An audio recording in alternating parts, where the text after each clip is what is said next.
Да, се враќаме во студиото, како што најавивме, тука го имаме господинот Јован Деспотовски од СДСМ, исто така и актуелен директор на ТИРС. Господине Деспотовски, добро дојдовте во студио 10. Благодарам за поканата. Јас во најавата кажав дека најмногу ќе зборуваме за делувањето на СДСМ, која повеќе од известно е дека во наредниот период ќе делува како опозиција, како ќе делува партијата, како ќе се реструктурира после ова што председателот на партијата Ковачевски го нарече катастрофален резултат, како што кажа, и знаеме дека и Ковачевски самиот најави повлекување од функцијата, ве очекува партиски конгрес, бирање на ново раководство. Еве како за влез во разговорот, кои се следните активности на партијата во оваа насока? Па, како член СДСМ, јас добив вчера информација исто така преку медиумите дека партискиот председател има да даде оставка, што е според мене задоста чекор, меѓутоа, ајде чекор во вистинска насока, ова мораше и требаше да се случи многу порано. И јас очекувам овој чекор да го следате сите останати членови на раководството на партијата, за да можеме да веднаш преминеме во делот на отворена дискусија за тоа кои се причините за овој резултат, катастрофален пораз, дебакл, крстете го како сакате, не го менува фактот дека бројот на гласови е на историски минимум, за жал, и поддршка од граѓаните и од општеството. Така што веднаш да помине не само во разгледување на причините, туку веќе да зборуваме за како понатаму. Да, сега имавме и едно прегласување, тоа исто така како последен момент на неколку избирачки места, резултатот имаше анализи дека можеби СДСМ би добил уште еден претенички мандат, тоа не се случи. Видовме дека единствено поместување што се случи е дека ДУИ изгуби еден претенички мандат, Влен добија плюс еден претенички мандат, но тоа е интересно бидејќи на некој начин значи изедначување на бројот на мандати на ДУИ и на СДСМ. Па така ако ДУИ според како што и самите се пофалија дека стана втора политичка сила во земјата, сега на некој начин тоа место го делат со СДСМ. Сега ве прашам од еден формалистички аспект. Значи, сега кога зборуваме за опозиција, кога ќе се каже опозиција, по дефолт се тоа СДСМ и ДУИ заедно, бидејќи имаат изброј на претенички мандати. Па добро, веќе не можеме да зборуваме за СДСМ и ДУИ заедно. И ако, ајде да кажеме, не знам колку можеме си дозволиме привилегија да зборуваме за позитивни работи во целата оваа ситуација за СДСМ, меѓутоа, ајде, кажем, она што дава надеж дека можеме да ако сме доволно мудри и доблесни во овој период, да продолжиме напред и да станеме повторно потентна политичка сила во државата. Она што е добро во целата ситуација е тоа што СДСМ остана една од двете најголеми политички партии во државата по овие избори. Фактот дека по број на гласови сме секако пред политичката партија ДУИ, ни дава за право, не знам, треба прецизно се види како предвидува регулативата, меѓутоа во секој случај поддршката, сакам да кажам, од гласачите, пресликана преку бројот на гласовите, веројатно дава одговор на прашањето кој би имал предност од аспект на која прашувате веќе столчето во Државната изборна комисија. Да, оние работи кои опозиција ги добива по дефолт. Главната опозицијска партија ги дава. Меѓутоа јас мислам дека она што е важно за СДСМ е да се позиционира како сериозна водечка опозицијска партија, не преку бројот на мандати во собранието. Очигледно е дека е премал, недоволен за било какво да кажеме. Ако се базираме само на бројки до собранието, тоа е недоволно за било какво сериозно политичко действување. Меѓутоа, ако се базираме на принципи, на вредности на политики, кои што треба повторно да ги презентираме пред граѓаните и да се обидеме повторно прво да ги поттикнеме да не слушаат, па потоа да работиме и да ја вратиме довербата назад, што ќе биде ѓаволски тежок процес. Мислам дека преку тоа не само што прво треба да си го заслужиме местото како водечка опозицијска партија, а понатаму да го бараме, односно да се амбицираме да ја бараме довербата за евентуално нов мандат за одреден временски период. Така што не би робувал на бројки, иак сакам бројки, работам преку бројки, презентирам резултати преку бројки, меѓутоа овој пат не сакам позиционирањето на СДСМ во наредниот период да го гледам исклучиво низ бројки. Чи мораме да го гледаме врз база на вредности, принципи, политики, кои што во изминатиот период ги изгубивме. Да, кога зборуваме за одговорност или како што вели сегашниот председател Ковачевски колективна одговорност, тој побара сите органи на партијата, функционери да ја поднесат одговорноста, но тоа исто така значи и избирање на ново раководство на партијата, кое треба да се случи на следниот конгрес, се уште не е закажан колку што знам, немаме датум, но секако тоа ќе се случи. Знаеме дека вие сте еден од оние кои порано има амбиции да застанете на чело на СДСМ и влеговте тогаш и во една формална процедура. Сега се зборува и се спомнуваат и министерката Петровска, Славјанка, исто така кажа дека можеби ќе се кандидира, многу се зборува за Венко Филипче, за кој дел од медиумите веќе влегува и дека почнал со активности на терен, но има таму и други кандидати, па дури и неделникот Фокус ги објави имињата и на Зоран Заев, на Оливер Спасовски, и многу други се спомнуваат. Сега да не ги редиме сите, за вас, бидејќи сте тука, дали вие повторно ќе влезете во таа трка? Значи, мојот став во однос и на актуелното раководство на СДСМ и на актуелната политика која што спрема тоа ја кажа пред 3 години. Со многу практичен чекор, а тоа е да влегов во формален процес на кандидирање, односно бев кандидат за претседател на партијата и понудив моја програма и мој концепт пред 3 години. Успешен во тој изборен процес внатре, свесно не кажам победник, велам успешен во тој изборен процес внатре беше актуелниот претседател на партијата кој што е сега во оставка. Дојдовме до онаму каде што сме сега и одговорно ќе кажам сега дека не сметам дека е време за исполнување на ничии лични амбиции сега. И јас изнаслушав деновиве и си изнапрочитав деновиве информации за кој какви лични амбиции имал во партијата. Че не е време за лични амбиции. Че прво е време актуелното раководство партиско, и тоа веќе отворено го кажав. Мислам дека дури во вашето студио, во другото тука на отворената емисија уште во изборната вечер, актуелното партиско раководство треба да се понесе одговорност за тоа. Значи не постои колективна одговорност. Одговорност има име и презиме. Не може сите да бидат, не може членовите на партијата да бидат одговорни за политиките на партијата или за политиките на владата. Затоа велам, одговорност има име и презиме. И како што кажав, не мислам дека имаме луксус во моментот сега да дискутираме кој е виновен, кој не. Јасно е кој е. И повторно ќе кажам, претседателот на партијата вчера поднесе оставка, од она што имав можност да го прочитам, да го видам. Пак ќе кажам, задоцна чекор, меѓутоа чекор во вистински насок. Сите останати членови на партиското раководство треба да следат тој чекор. И пак ќе кажам, не е време сега поединци од тоа раководство да се изразуваат своите лични амбиции преку медиуми. Затоа што ја навистина не можам да разберам како тоа ние сме сватиле пораката од гласачите и граѓаните и членството. Ако при тоа продолжуваме и настојуваме да обезбедиме одреден континуитет со сето она за кое што граѓаните ни рекле дека не е во ред. Она што сега ни треба на нас е да се соочиме со реалност, да се соочиме со причините и да понудиме решение. Че јас сакам да видам нудење на решение, не сакам, доволно е веќе. Вие ќе се кандидирате лични амбиции. Јас реков, би сакал да го завршиме процесот на дефинирање на причините и на начинот понатаму. И јас сериозно размислувам, јас веќе чекорот го направив пред 3 години. Јас кога сметав дека партијата не оди во добар правец, понудив алтернативен концепт. Исто да ќе го направи сега. Значи повторно ќе дали тоа ќе го формализирам преку кандидатура, повторно ќе кажам, не е време за лична амбиција и за реализирање на нечија желба од детството. Значи СДСМ Македонија е исправена пред сериозен предизвик.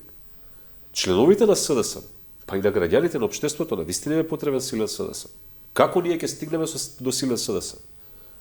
2 збора. Радикален дисконтинуитет со сите досегашни политики, посебно со начинот на спроведување на тие политики, а највеќе со кадровските решенија. Добро, кога кажувате ова, на некој начин имплицирате дека никој од постоечкото раководство не би требало да се кандидира тогаш за еден лидер. На некој начин тоа имплицира од вашево сваќање на тоа како треба да тоа не е мое сваќање, тоа граѓаните го кажаа на овие избори. Што не е мое разбирање. Че имаме бројки колку беше, 10 дена, неполни 10 дена. Граѓаните го кажаа тој став. И повторно ќе кажам, ако ние веднаш после првиот круг излеговме и кажавме да ја разбравме пораката на граѓаните, треба на луѓето навистина им покажеме како сме разбрали таа порака. А не да си продолжуваме како ништо не се случува. Ние 10 дена дискутираме дали треба да даде председателот на партијата оставка. Председателот на партијата даше оставка вечерта во средата. И не знам што има тука нејасно. Значи, мислите дека Венко Филипче, Славјанка Петровска, Оливер Спасовски, Зоран Заев... Јас не мислам ништо. Не би требало да бидат на таа функција. Граѓаните го мислат тоа. Јас не мислам ништо. Граѓаните се изјаснија веќе за таа промена. И јас повторно ќе кажам, ако сакаме да имаме пристојна шанса, се зборам и како СДС, меѓутоа како едно здраво политичко ткиво кое што е потребно на оваа држава. Потребно е на ВМРО, ДПМ, потребно е на сите граѓани. Ако сакаме да имаме здраво политичко ткиво, треба навистина се погледнеме огледало и да кажеме, добро, зошто стигнавме до тука? И повторно ќе кажам, не можам да го прифатам наративот на колективна одговорност. Каква е таа колективна одговорност? Членовите на партијата ли беа одговорни за поставување на функционери во партијата? Не. Дали беа членовите на партијата одговорни за поставување на министри во влада? Не. Дали беа членовите на партијата одговорни за поставување на директори во влада? Не. Повторно ќе кажам, одговорност има име и презиме. Луѓето се изјаснија и ако сакаме навистина да им покажеме дека сме сватиле пораката, треба соодветно се однесуваме. И на крајот на денот знаете како? Не го бира Конгресот председател. Членовите на партијата го бираат председател. Ке му ставиме на крајот на денот можност, секој има право да се кандидира. И не мислам дека треба да има еден кандидат за председател. И добро да има повеќе, ворете тоа. Меѓутоа треба да се држиме на одредени принципи и вредности. И повторно ќе кажам, и треба да размислуваме за денот понатаму. Не е моментот за да размислуваме и повторно кажам да исполнуваме нечии лични желби и амбиции. Треба да се понуди концепт и решение како понатаму, а членовите се тие, значи гласачите се, граѓаните се, општеството е тоа. На крајот ќе решат кој треба да иде понатаму. Да, но знаеме како тоа функционира во партиите, не само во СДС, само во сите партии. Претпоставам дека уште сега се почнати лобирањата, групирањата, форсирањето на одредени кандидати, па така не би се изненаделе доколку на Конгресот повторно добиеме таков начин на делување, таков начин на бирање на председател на партијата. Ако се случи тоа, не верувам. Знаете како? Прво, СДС е голема политичка партија. Второ, СДС повторно ќе кажам, ако можеме си дозволиме привилегија како член на СДС сега да зборам дека нешто добро се случило или СДС нешто добро направила во изминативе десетина дена или месец дена, не е важно, тоа е СДС како носител на извршната власт во државата покажа капацитет дека може да придонесе да се случат можеби не безпрекорно чисти избори, меѓутоа избори по највисоките демократски стандарди. Избори за изборен процес за кој што може да ни позавидат и земји членки на Европската унија. И тоа е факт. И за тоа треба сите да бидеме горди. СДС исто така покажа капацитет. Покажа доблест. Дека и во ситуација кога јасно губи за вториот круг на председателските избори, знае да одигра за државата. Излеговме и гласа. Учествувавме во процесот, имаше цензус. И тоа не е за аплауз, нито тоа треба да се дотира. СДС и сега треба да покаже, и ќе покаже, верувам, дека знае да избере председател на најдобар можен начин.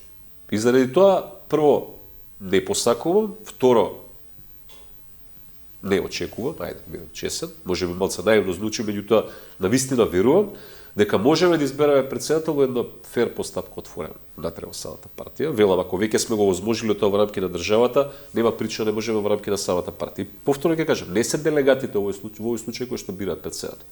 Системот е поставен на начин што ја прави СДС една од ретките партии, не само во регионот, веројатно и во Европа, кој што бира председател на непосреден начин. И тоа е добро, е супер. Да може преку таков еден систем да стигнеме во отворена постапка, преку презентирање на програми на концепти, да стигнеме до најдобриот. Да. Кога зборуваме за причините за падот на рейтингот на СДСМ или за остварените гласови, има многу анализи, сега можеме да се навраќаме и многу наназад и во поскорешно време од правосудните постапки, па до платите на функционерите, до многу работи. Сега не би навлегувале поединечно во се, но има еден момент кој е интересен, а тоа е фактот самото составување на влада во 2020 година. Велат одредени анализи дека тука е направена клучната грешка на СДСМ и дека после тој потек, каде што СДСМ одбра да влезе во таква влада, каде што влезе да има многу помал број на министри од вообичаеното. Голем број на министри да ги превземат партиите кои ги представуваат албанските гласачи. Сега, ние тука не зборуваме за етнички бројки, но за жал реалноста е таква и такви се перцепциите на гласачите. Дека таквиот начин на составување на влада бил неизбежен за овој исход на СДСМ, па доаѓаме и до техничкиот премиер од ДУИ, Талат Джафери, дека друг исход не бил можен. Дека на некој начин СДСМ рейтингот на СДСМ е масакриран од таквиот начин на водење на политика. Па не би се дека сложил не во можело целост да се ова избегне што го велите вие. Факт е дека, мораме да ме честни да го кажеме тоа, факт е дека во 2020 година, кога тогашниот председател на партијата и премиер Зоран Заев излезе пред избирачите со пораката дајте ни ја довербата, ќе го пратиме, за да го пратиме ДУИ во опозиција, СДСМ доби два пратеника, коалицијата предводена СДСМ доби два пратеника повеќе од ВМРО ДПМН. 4 години подоцна, Христијан Мицкоски излезе со истата порака, меѓу другите, и доби 30 пратеника повеќе од СДСМ. Неспорно, избирачите решиле во тој момент поддршката за таа платформа да биде толку, 4 години подоцна да биде толку колку што е, тоа е неспорно, тоа е факт и тоа не може да се промени, тоа се почитува. Но има една клучна разлика. СДСМ 4 години владееше на таков начин, со таква сега, констелација. Така што тоа е поидовната основа. Врз база на резултатите е креирана тогашната влада. Не правам политичка амнестија за никого. Врз база на тие резултати е правена владата така како што е, меѓутоа, начинот на кој што е концепирана владата се согласувам, клучни ресори отидоа во раците на помалиот коалициски партнер. Не е битно дали е ДУИ или кој да е, не е важно. Помалиот коалициски партнер во владата, значи не стожерната партија, не само ДУИ, таму беа и БЕСА, и Алтернатива, и Алијанса, се менува, излегува. Значи не стожерната партија, СДСМ, него помал коалициски партнер доби клучни ресори. Посебно во делот на економијата, финансија, економија, да не свадите погрешно, одлична соработка имам и со министерот за финансии, со министерот за економија. Не ме разбирате погрешно, меѓутоа клучни ресори, посебно во економскиот дел, отидоа во раците на помал коалициски партнер. И тоа е основата од која што да кажеме, можеби почнува целиот процес или се генерира целиот проблем. Меѓутоа, начинот на кој што е практикувана власт, јас за тоа реков, не само политиките, тука и начинот на спроведување на политиките, а пред се кадровските решенија, се основната причина, според моје мислење, зашто ние сме дојдени во ситуација во 2014 година, во 2024 година, да зборуваме со однос 3:1 во однос на бројот на гласови. Че не е само начинот на кој што е концепирана влада, туку и фактот дека малтене сме биле невидливи во сопствената влада, тоа е перцепцијата на граѓаните. Дали е тоа реално или не е реално е во политиката ирелевантно. Да, за тоа зборувам. Значи, не сме успеале како политичка партија, како стожарна партија во владата, да ја наметнеме перцепцијата кај граѓаните дека имаме контрола на процесите на политиката. И тоа е погрешно. Да. И на крајот на денот луѓето дошле во 2024 година, се соочиле со програма ВМРО ДПМН, во СДСМ. Програмите се едната интересна, другата интересна, не е важно. Мислам, и двете програми имаат и позитивни и негативни ствари, не е тоа толку многу важно. На крајот, веројатно, одлучувачкиот дел бил дали веруваме дека ова ќе се спроведе и во која мерка. И се знаете како? Прво, ако сте потврдиле во спроведување на одредени политики, довербата е помала. Меѓутоа, оно што е основно е дали веруваат воопшто дека сте вие потентни во собствената влада да го спроведете тоа. Јас мислам дека ние го изгубивме впечатокот кај граѓаните дека сме потентни воопшто владење. Па, токму тоа ве прашам, значи се сеќаваме на она играњето на фудбал во Министерството на другите работи, едно од многуте работи, тоа согласен. Или тоа што цело време ВМРО ДПМН го потенцираше дека во тоа Министерство за политички систем дека 90% од вработените се албанци, покрај балансер, покрај рамковен договор, покрај све. Значи и така во многу други институции, нешто што ВМРО ДПМН многу успешно ја пренесуваше таа порака до граѓаните и го видовме фидбекот, бидејќи зборуваме Сега не зборуваме за толеранција, за тоа за граѓана, граѓанска држава, што е се во ред, но зборуваме за реал политика. Реалната политика предвидува, односно се базира на поставката, на основата дека луѓето гласаат за некој кој што веруваат и очекуваат дека може тоа што го ветил да го испорача. Толку. Ние тоа сме го потврдили. Значи ние довербата сме вака изгледува дека сега сега зборуваме што би било кога би било, дека може би ќе беше многу помудро за 2020 се да само воопшто да не состави влада тогаш. Да не прифати таков начин на практицирање на влада, но мислам дека тоа е невозможно да се направи. Согласно струите во партиите, барањата... Да, хипотетички сценарија, дали било мудро или не било, дали било мудро после оставката на Зоран Заев и локалните избори да се иде на вонредни избори, пак кажам, тоа се што би било, кое би било, поминало, веќе готово. Имаме реална ситуација во моментот и треба да работиме тука натаму. Како вие сами откажавте кога во вашето излагање на почетокот дека ќе биде, како што се изразивте, ѓаволски тешко да се врати довербата кај гласачите, и тоа е навистина така, бидејќи СДСМ ги помина сите фази. Ја помина, да речеме, и фазата на Груевски, и шарената револуција, и ветувањата кои беа дадени тогаш, и СЈО, и се што се случи после СЈО, и втората фаза, повторно, како што вие кажавте, повторно барање на доверба од гласачите сега на друга платформа. Па сега добивме на овие избори некакви мешани пораки, каде што беше да не го загрозиме европскиот пат, па дури повторно се зборуваше да не се врати режимот на Груевски, но сето тоа имаше контрапродуктивен ефект кај гласачите. Се разбира дека тука и разочарувачката политика од страна на Европската унија, особено после Преспанскиот договор, се е тоа еден микс.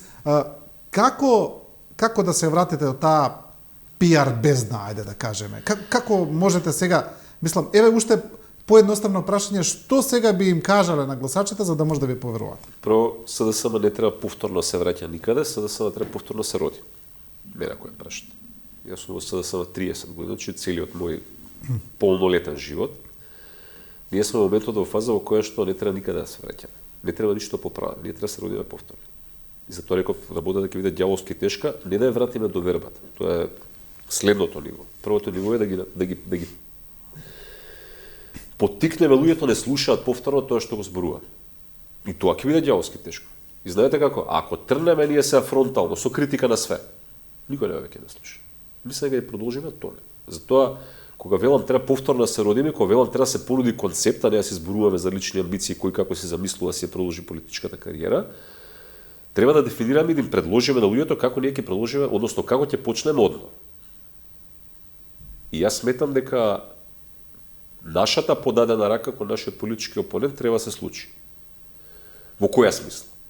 Ако веќе сме имали избори, референдум, на кој што граѓаните се определиле за понудата на нашиот политички опонент, и тоа во огромна бројка, со огромна разлика.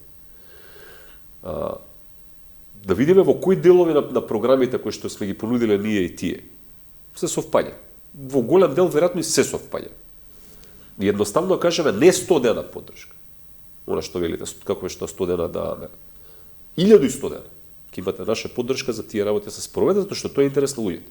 Зашто мене ако ме прашате, мислам дека тоа е впечаток кај малтене кај сите. Една од причините за нашиот пораз, катастрофа. Што и да залепите на него, нема го смени фактот дека е пораз, дека сме на дното. Е тоа што оставивме впечаток дека и тотално ги забораваме потребите на граѓаните. Така што во оваа фаза сега, за да можеме повторно да ги поттикнеме граѓаните не слушаат, треба покажеме дека се грижим за потребите на граѓаните.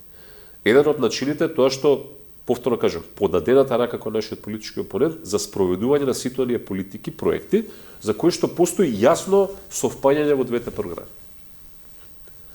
Во делот на оно што го рековте за Европската унија, имавме едно искуство во 2006 година, од кое што веројатно не научивме премногу, а тоа е дека ЕУ е супер, како стратешки приоритет на државата, меѓутоа повторување 100 пати истата работа не носи поблиску до целта.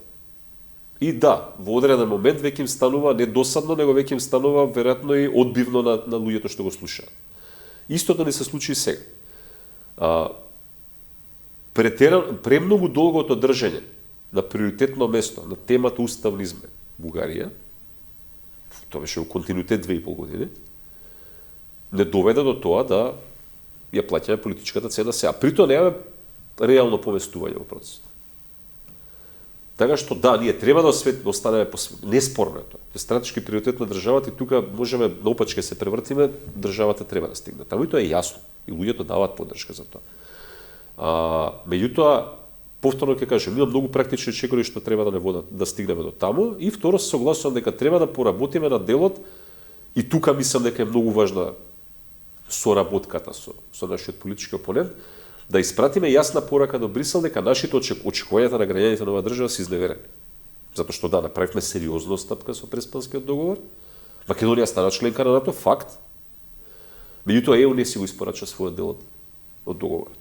И тоа мора да се случи час поскоро. Добро, тоа ми се чини дека тие пораки ги кажа, значи многу пати и Бојан Маричич и Бујар Османи, па претходно Никола Димитров ги кажуваше, па и Зоран Заев, но предоцна. Некако тоа немаше некаков одек. Интересно ми се две работи тука што кажав, да ги спомнавте уставните измени. Дојдоа некои информации дека СДСМ сега во начинот на делување, дека сега нема да прифати уставни измени, едноставно ќе биде против. Што мислите за тоа, за таков начин на водење на политика? Ако зборуваме, повторно кажам, за еден нов концепт. Концептот треба да почива на потребите и ставовите на луѓето. Политичката партија тука да работи за граѓаните, не да работи само за себе. Нема се дека можеме си дозволиме луксус и да кажеме сега ние се залагавме 10-5 години, не е важно колку сме се залагале за уставни измени, сега ваша си е власта, кршите глава. Што покажува тоа? Дека СДСМ функционира само за себе и кога ќе дое ситуација во која што граѓаните ни кажале не, ние сега ќе им се светиме на граѓаните. Глупост. Погрешно, тоа целост. Многу практично.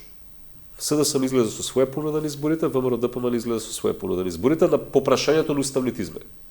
Граѓаните дадо огромна поддршка на понудата што даде нашиот политички опонент. Наше е да овозможиме таа понуда да се спроведе во пракса. Ништо повеќе. И кога зборувате да соработувате, ајде да речеме, тоа ми звучи некако како дека сакате да бидете конструктивна опозиција. Значи да нема во собранието Филип Бастеринг, да нема блокади, нешто што го правеше ВМРО-ДПМН годиниве и тоа е факт.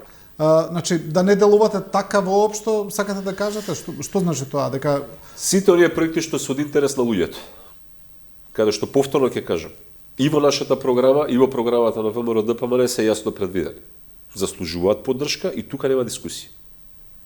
Се тоа за кое што ќе процениме дека не иде во интерес на државата, ќе можеме да предупредиме. Можеме да имаме свој предлог и да, не сум поборник на насилни методи, политички насилни методи на действување. Не мислам дека на оваа држава и на општеството се потребни тензии понатаму. На крајот на денот заврши изборите, мислам дека треба да се вратиме сега во ситуација во која што секој ќе си врши својата задача. ВМРО-ДПМН да доби довербата од граѓаните, треба да си го спроведе тоа во практика. СДСМ се надевам дека ќе се врати на местото на стожерна партија во опозицијата и ќе треба да даде свој придонес општеството и државата да оди напред.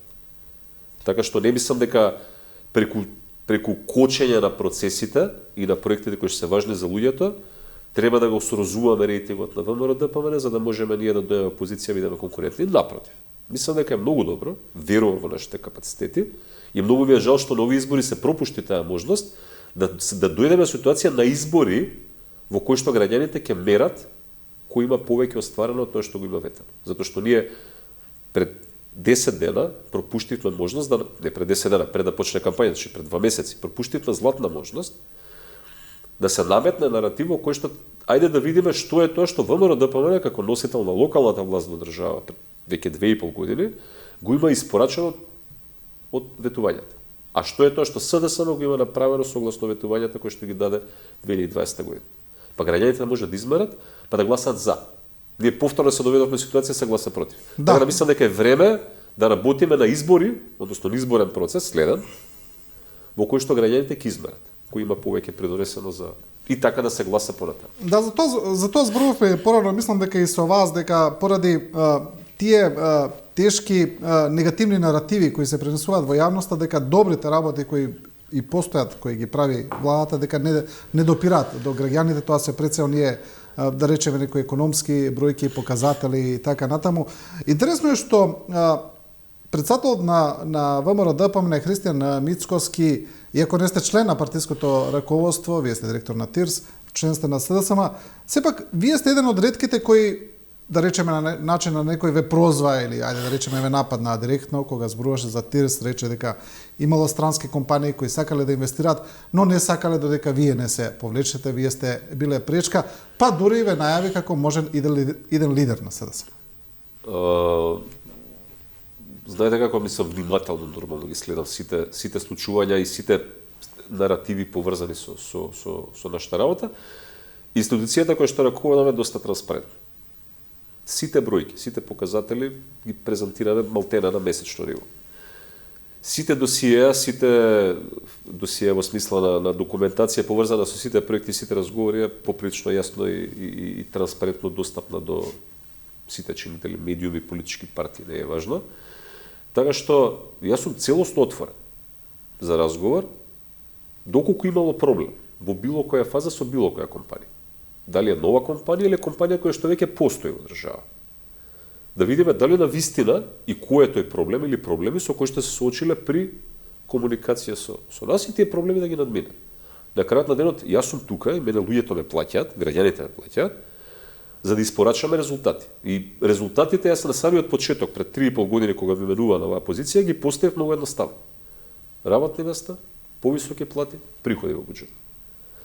Сето тоа што е во интерес на овие три работи, јас сум подготвен да седнам со секој, да разговараме, да видам на вистина каде е проблемот. Може имало пропуст од наша страна, може би очекувањето од другата страна биле преголеми, затоа што знаете како во изминативе неколку години имавме неколку ситуации во кои што очекувањата на странските компании, новите, меѓутоа на дел од постојните компании, кон државата се доста над она што државата очекувано би го добила назад како придобивка. Знаете како? Значи, вие можете да поттикнувате инвестиции, раст на бројот на работни места. Меѓутоа, не треба и немаме таква политика веќе на поттикнување на инвестиции, повторно кажам, дали нови, дали постојни, во кои што инвеститорите користат од ресурсите на оваа држава. Зборам пред се на човечките ресурси. Нашата политика е многу јасна и порака е многу јасна на почеток. Дојдете, ќе добиете целосна поддршка, меѓутоа мора ги платите луѓето. И мора си обезбедите својот дел од обврските кон буџетот на оваа држава. Нема повеќе ослободување од придонеси и нема повеќе политика на ниски плати. Така што ако некој од компаниите се нашла погодена со овој наш став и политика, да, реално треба да седнеме и да видиме дали на вистина ни треба таква инвестиција или не. Меѓутоа повторно кажам, бидејќи не знам за што станува збор, повторно мислам нашата врата е целосно отворена за секаква дискусија и да видиме што на вистина е проблемот за да може таа една инвестиција станува збор, некоја не ја кажа Мицковски која, ниту го доживав тоа лично како критика за мојата работа, да видиме за што станува збор и да евентуално тие прашања се. Меѓутоа повторно ќе кажам, ако станува збор за очекување дека ние ќе понудиме работна сила која ефтина, знаете како, додека јас го имам мандатот во оваа институција, тоа нема се случи понатаму, луѓето мора да се платат.